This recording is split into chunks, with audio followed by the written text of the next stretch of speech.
30 to 50% of all the watches in the market are being made in China. It's not only watches, it's with every design, like be it bags, be it jewelry, be it anything. What have you been paying for all this while? Now, with the confidentiality clause removed, they are going to give you premium quality at 70% off the market rate. I have clients saying, oh, I never wear fake. And then I see them wearing Chanel plastic pearls and the Chanel brooches. That's not gold and that's not real diamonds. This synthetic stuff. You're wearing something fake just because Chanel has slapped a logo onto it. Apparently, even those things are being manufactured in China.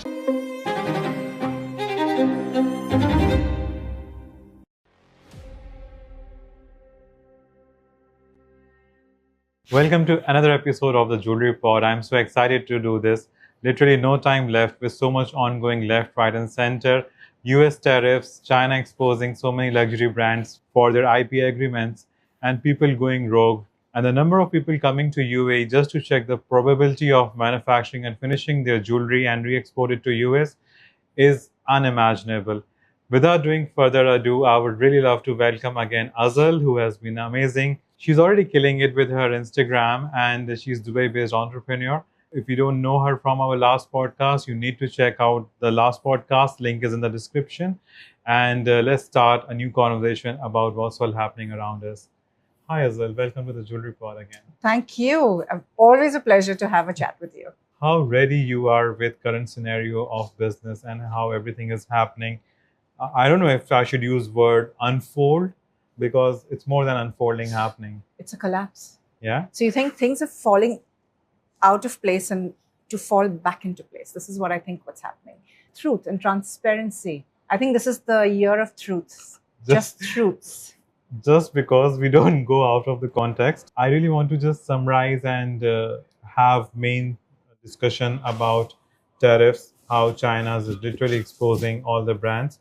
And if really Italy is just doing the bare minimum to sustain their legacy, because we really need to talk. I have some first-hand insights from my travels to Italy, not to these luxury houses, but other jewelry houses that do produce jewelry for them. For all these years, I was like, okay, I was just having this fact known that luxury brand jewelry is being made outside, but I really never felt a need to, bring it up. I would love to know from you, how do you think that these Chinese brands going to really hamper these brands? Every third reel on the TikTok is about... They're also giving you the factory links Yes. so you can purchase the stuff. I really doubt if that's true, but what's your take on this? So I think this is China's response to the tariff that the US has imposed on them. And China is refusing to play now. So they've come out with this. They've nullified the confidentiality clause. I'll tell you, there could be some truth to this from my personal opinion, because Azzallure started making watches and I have my factory in Hong Kong. And for the longest time, my factory, they're Chinese as well. So they wanted me to move my factory to China so that I could reduce my costs. But me being me said, I don't want to put that made in China branding on it. So I kept it with Hong Kong for that reason. And now I'm like, what a fool. I'm an absolute fool. So when I wanted to make the watches, I had to pick the mechanism. Went there, I got introduced to factories and they said, we're making all the high-end Swiss-made watches. Because they told me I could make my watch Swiss-made. And I'm like, how does that happen? So then they got me through the entire thing where all the assembly, like you think you're having a Swiss-made watch, it's even being assembled there. It just goes back to Switzerland. They put maybe a rotor in it, which is more than 60% of the entire cost of it. And then they slap on Swiss made.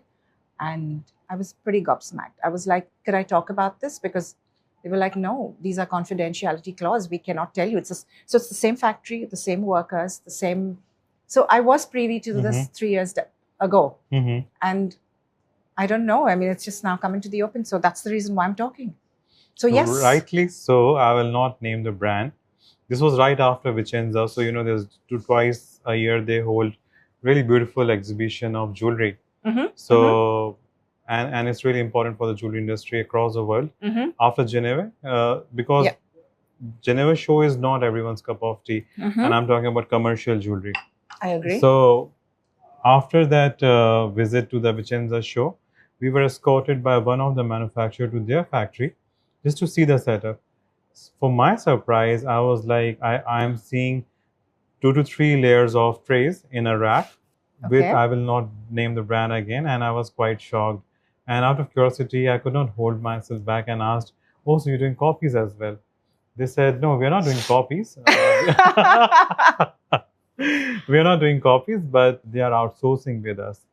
So that's my understanding of luxury as in 2025, that the mass consumption is so much, honestly, to these jewelry houses, or you say these luxury houses might be starting or might be manufacturing within their own vicinity quite some time back. But with how everyone wants to own it, everyone wants to flaunt it, it's really It's hard the to keep that commercial part of the luxury. I think the growth in demand, I'll tell you this, it's simple. I'm going to get a lot of hate for this, but no one can produce like the Chinese. So you wonder why you don't get premium stuff at China, because they've already tied up confidentiality clauses with the high-end brands. Mhm. So when they need to make something, they cannot make it as great as that, because Mhm. they've got a clause there. They could be slapped with a case. So they'll make something which is not as perfect Mhm. as what they can make. So this is the problem. And I've realized this because the jewelry that I can churn out from Hong Kong, Yeah, no one can make that kind of jewelry, that quality of jewelry for me. I understand. Nobody. So I do understand that they make the best jewelry. And it just makes sense. Let's say I'm thinking from a high brand perspective. My demands are growing. Earlier, I would make just 10,000 Bulgari. I don't know whether Bulgari is doing this, but Cartier, I've seen about that. If this is an example, hypothetical, I'm thinking what they would be thinking. Okay, from 10,000 demand, they've gone to maybe 100,000, 200,000, 300,000. They don't have the capacity to manufacture that in Italy, let alone labor. They don't have labor. You're not going to have 200 people willing to sit and make your thing. The next best people who can produce up to your standard of quality is China. So sensibly, they've gone to them. Right. Very sensibly. It's not that this was a very strategic and premeditated move and said, "Oh, you know, we're out to con. Let's do this. Let's get on to conning the entire world and let's ruin it forever." It wasn't. It was a very organic step. The next step. That's what happened, and then it just got easier, and that's how it just unfolded to this.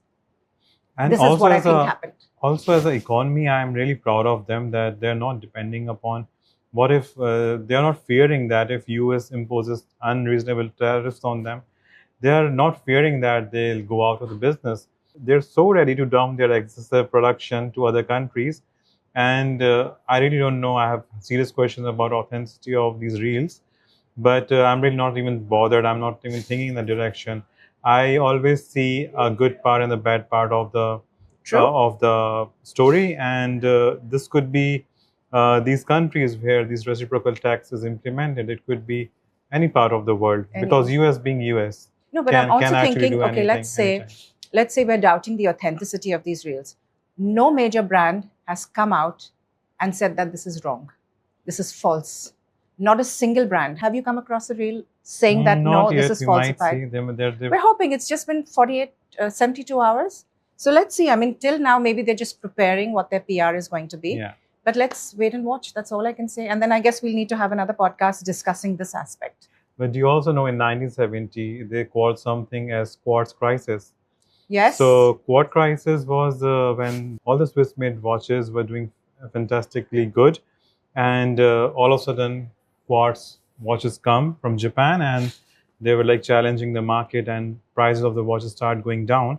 What they did, instead of going with the flow, they actually raised the price, and they came up with automatic watches. And all of a sudden, they got back their place where what they want to be known for, their rarity, their mechanism, how well they are perceived in the market. And there's something gonna happen with the luxury brand, I feel. I personally feel this is temporary. Even US want to have ties with these brands and nations. It will not go so random with the tariffs. Also, something is same happening with the lab grown and natural. What do you say? Lab grown? I mean, it's so I know tired we're so debate. done. I'm so tired of that debate. We're not debating. I'm just telling you that this could be a temporary business move.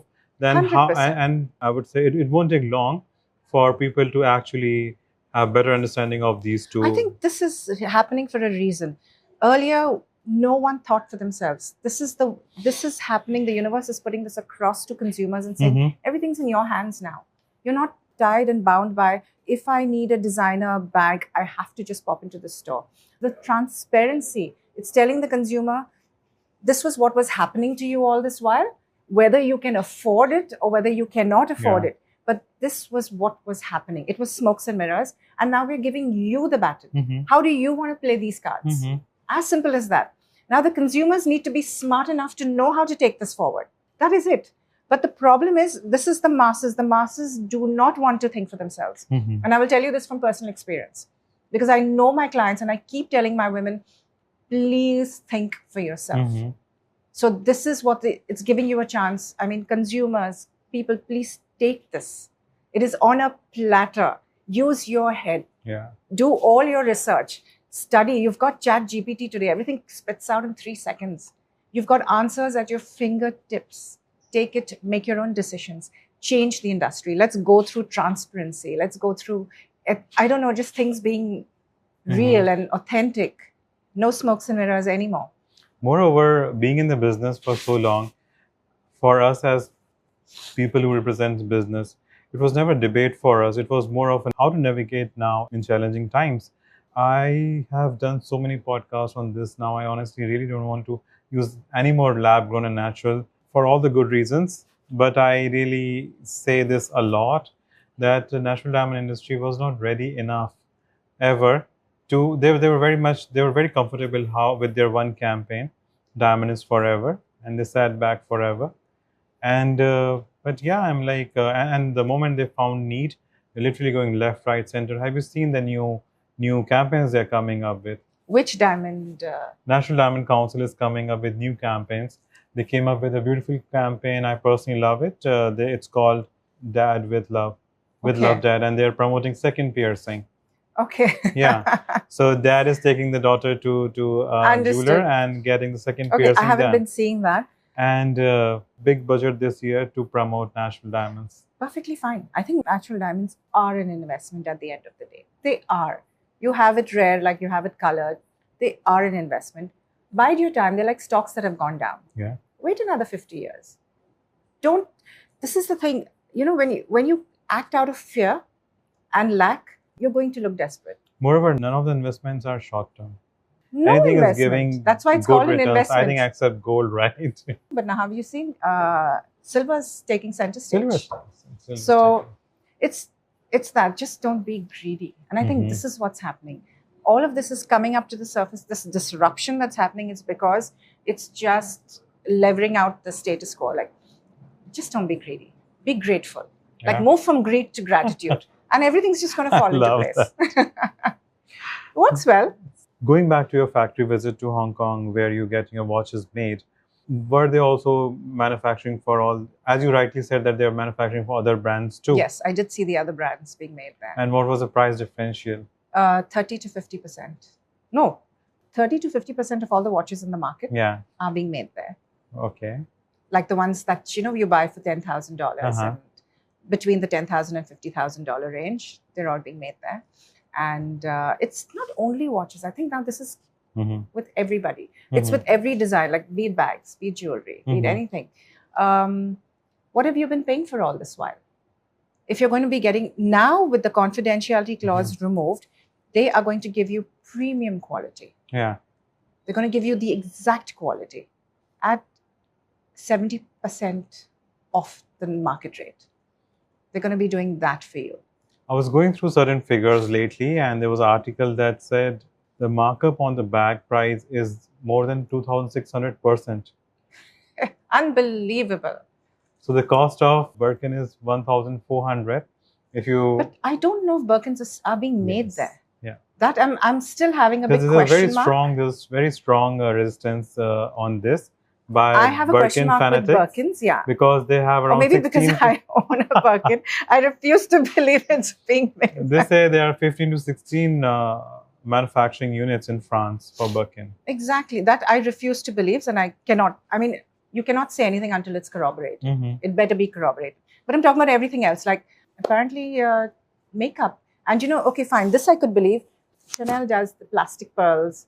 And you know, I used to always say this. I have clients saying, oh, I never wear fake. And then I see them wearing Chanel plastic pearls and the Chanel brooches. that's not gold, and that's not real pearls, and that's not real diamonds. This synthetic stuff. So yeah, you're wearing something fake just because Chanel has slapped a logo onto it. So it's ridiculous. But apparently, even those things are being manufactured in China. The costume jewelry that these high brands are dishing out. So I really honestly cannot wait to hear from I these can't brands. wait for this, whether it's corroborated or no. In fact, I'm thinking now that I need to set up a larger factory in China, because my factory in Hong Kong is really small and demand's rising. I think I'm just going to make a trip to all these places and do stuff. I'm so excited. I'm so excited to do this. That would be so interesting. I know. Know from them that if really some brands are reaching out to them for revisiting the agreement, or is that factory is being told to keep their mouth shut? The Chinese government is protecting them. So this is it. I mean, it's such exciting times. Such exciting. It's exciting for small designers like us, because now people understand what the whole definition of luxury and bespoke has been upheavaled. And it's people like us who have been dishing this out for so long. This is authentic luxury that we are dishing out. And just because we have such a small space in the industry, no one's listening to us. So maybe this is our time now. I agree. I quite agree with you. And why not? Listen, when something, as an entrepreneur, when something turns up, always see the good in it and take advantage of it. This is what I believe. and would you have to say something about how this strong feeling of nationalism is coming into Indian brands, or I would say brands based in India? Sabyasachi did a podcast with Business of Fashion, Imran, and he was saying that South Asia is coming more stronger than ever. This is very much visible now. All the latest brand launches, be it Bulgari, you just name it, and they're literally there. Bulgari did an event in Cambodia, and I was like, wow. Who would know? See, I'll tell you, let's talk about India exclusively. People did not know this right from our diamonds have been exported or been taken. For, I think for a good 50 to 60 years, Chanel and Dior and maybe one or two other design houses have been all the embroidery. Everything they've been using Indian artisans. Like Chanakya, they are the biggest embroiderers for Chanel and Dior, or one of the two. I don't have my facts correct on that, but I know this. No one's been saying anything. We're Indians. We have everything going for us. And now we have global recognition. So this is the time we are so proud of ourselves. And I think kudos to Indians for doing this. Our sense of nationalism it's high time we took it. It's high time we reclaimed it. And I think we've been, over the years, I would say, rightly so, from days before independence, we're so whitewashed since then that now we're realizing that, we've come into our own, our sense of self-worth. We've grown as a nation. We've grown as each person. So it is so beautiful to watch. It is just so beautiful to watch where India is going.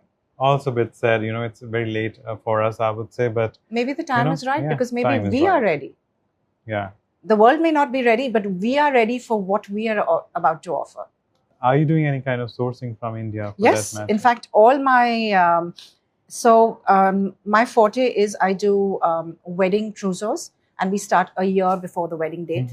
We sit and we match whatever with the dress, we design, we do everything. So I could offer mainly international jewelry, but I couldn't offer Indian jewelry because I hadn't found those workshops when I started back then. The mentality wasn't matching with me. The sense of like Hong Kong, I give a quotation where I don't even need to travel most of the time. We're virtually designing and everything. And in 2 hours, I get my quotation. In about 5 hours, I get everything ready, everything sourced, blah, blah, blah. It's perfection in 3 hours flat. And I called the Indian workshop, and it's been 3 days. There's been no news. And then sometimes half the CAD and CAM is ready, and the 3D printout is given, and they're like, it's left for 15 days like this. Why? We don't work on these days. The Karigar has left. I couldn't work. Now, I just went to Jaipur last month, met with this workshop. I was blown away. The boy was barely 25 years old. And it was brilliant. And I said, thank you. It's for people like you. Normally, you all would have been engineers and you all would have been exported. But you'll have decided to do this here. The craftsmanship, the professionalism, the Indian culture that he embodied, speaking fluent English, understood everything I said. And I was like, I called up two of my clients and I said, I can now offer you Indian jewelry as well. It was liberating. And then what is trending, apart from the natural stones, is the lab, not the lab diamonds, but the lab emeralds, the lab rubies, the lab paraibas, the tourmalines. They're so underrated. And by the the way, factory in Jaipur, two brother and sister, young as hell. They're both again in their 20s. I was so impressed with what they were churning out. Wow. And I'm so excited. I'm just so excited. It was a revelation for me. So cool to know. Yeah, very, very cool. Azzal, I'm really intrigued by how things are happening in India. It's super fast. People are spending big bomb money on weddings. What was your observations in your last visit to India? And do you think you can line down some trends, wedding trends? Trends, Indians are going very global because, again, the brides know what they want. They want things that are reassembled, like a brooch should be worn as a pendant, and it can be also customized into earrings. Like I've created something really amazing. There are these, actually, it's a very vintage thing. It goes as a brooch. No one's ever thought to wear them as earrings, and I've actually made them as earrings as well. So it's a his and hers. He can wear them on his sherwani. Wow. The girl can wear it as earrings when, you know, you've got to go for a wedding and then you can't pack so much of jewelry. So this is what you do. And unisex is working brilliantly. And it doesn't need to look typically Indian. It doesn't need to look very Western. There has to be an amalgamation of both. So that's the trend. And it's not just diamonds. Emeralds are big now. Tourmalines are big. Paraibas have taken center stage. So it's exciting. And because paraibas are very rare, lab is coming into the picture. And because they're wearing things just for statement value, they don't mind wearing lab and they don't mind even saying it. This is so brilliant. So you have mothers and daughters arguing, please don't tell anybody. And the daughter's like, what the hell? You know, it's like, this is not important. What's important is how the entire ensemble looks. So perspectives are changing, psychology is changing, and it's so exciting for us as designers to do this. I want to work with paraibas and I want to work with tourmalines and not just diamonds and log kya kahenge. Oh my God, if another person says that to me, I'm going to die. Log kya kahenge in English means what will people think? Dubai is more than versatile. What are your demands from Dubai? What Dubai bride wants? I don't know, but it's fortunately, we're very designer conscious. It has to have a brand backing it. It's really, really important for them. And my clients are super affluent, so they can afford anything that's thrown at them. But now they're getting smarter and they want to make the replicas of major brands. Like, so something that's costing 6 million, they don't mind replicating and wearing it because no one would ever question their authority on that. And that aside, there are a lot of them willing to even say that it's not the original. So this is brilliant.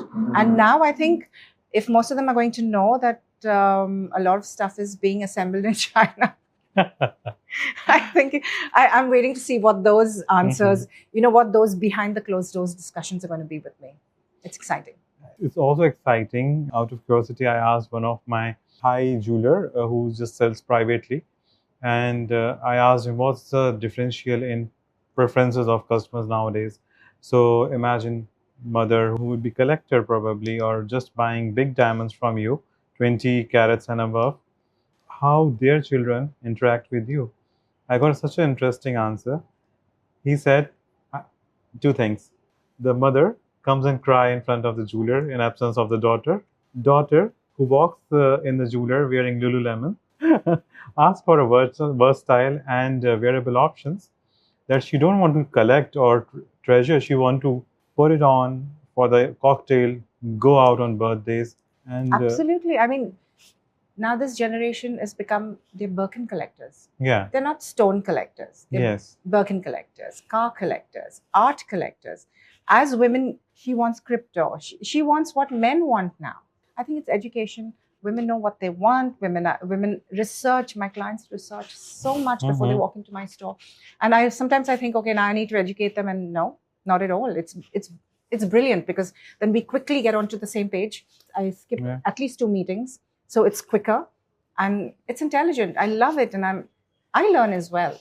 I know what's trending, what's not. And as jewelers, we need to catch up. We need to quicken the pace. We need to adapt. I'm loving it. Makes me think out of the box, makes my artisans think out of the box. I like it. I'm loving it. More so, did you ever receive a request if you can accept the payment in crypto? Oh, yes, of course. And I was like, let me just get ready. But I quickly got onto my tech team and I said, could you hook this onto my website? Yeah. Let's try doing this. I was like, if I'm getting inquiries in crypto, I cannot lose the sale. It was very high sale. Very high For ticket. in general, I think we're still living under the rock. Can you break it down in very simple language for anyone who wants to receive payments or deal in crypto? Do you have your own crypto You have to account? have a wallet, yes. Yeah. Have a wallet. You just find anybody. I think just put it down in the link. Anybody, I'll give you a person that we could trust. Get your wallet ready. Hook your thing onto your website. Or you can just do a transaction. And my first was a Russian client. Mhm. And I had to translate all the conversation from Russian to English, Russian to English. And, the first thing is like, should we really do this? And then I was like, of course we're going to do this. Yeah. Why not? So I got my team to make my wallet and we executed it. And thank God we did that because now we're getting so many more inquiries. And yes, I'm not losing out because of that. And did you encash that amount? It's still sitting in my wallet. I'm not going to encash. But in case you have to, you can encash that? I don't know. I cannot tell you that because I haven't done that. But then I guess you could sell it. I do jewelry. I have a finance person that handles my finances. I have someone else who handles something else. So if you want that answer, I'm going to have to get back to you on that. How do we go about that? I had a discussion recently with Isa from Emirates Minting, and I asked him if ETFs are good. He was like, I'm a gold man and I know not, I trust what is tangible. So again, that comes with taking a risk and I'm all for it. Maybe because I am a new jeweler and I've just been barely 5 years into this business.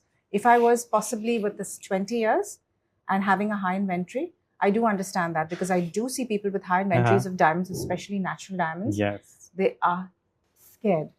They're like, what do we do with all this inventory? So they need something tangible back. They're living, I think it's fear. Just that, for so long you were dominating this market and now you don't know where you stand. Yes. And I've never had these. So I'm such a risk taker because I don't have so much of inventory. So I guess that's what it is. I love that trick. You're going all in with your business. If you don't, take a risk. Why not? At the end of the day, you'll just be without money, but then you have so much more to offer. Like if money is everything, then obviously you are operating from a state of lack and fear. And I don't want to ever operate from that. This whole discussion was very 2025-ish. I know. I would say, I think even I've never picked up these topics before. Do you have a final message to the audience of the Jewelry Pod? I'm very sure we're going to get lots of random comments. I'm waiting, bring it on. But as a one piece of good advice that you would love to give. You have diamonds, you have natural diamonds, don't stress. Absolutely don't stress if you have natural diamonds. Save them, keep them. They're long-term investments. In the next 7 to 8 years, this market's going to figure out what it is. And it's natural at the end of the day. It is going to hold value. So don't stress. Natural diamonds will always hold their value. I'm not talking about that 1 and 2 carats. I'm talking about the 5+, and I'm talking about all your colored diamonds. So think of them as art. It will appreciate. It will always appreciate. That's one thing I've said. The second thing is, as you change with times and as everyone else is, don't wear jewelry for other people. Just wear it for yourself. I've said this from the day I started this business. Wear jewelry for yourself. Don't think of what other people are going to think of you. Have fun with your jewelry. Don't take it so seriously. That was great advice. Thank you. This was a conversation with Azzal, who is dealing with real-time luxury and have inside-out information about this. I'm so happy that I could finally do this. I'm excited to bring more podcasts to you on the same lines. There would be many things unfolding. We have still 90 days before Mr. Trump's comment comes as final statement for the industry. There would be many more things changing. We need to be ready for this. Are we really ready for this? We would get to know soon. Be patient and subscribe to our channel, The Jewelry Pod. Interact in comments. Let us know what you'd love to hear next, and we'll surely bring it to you. Till then, we meet again.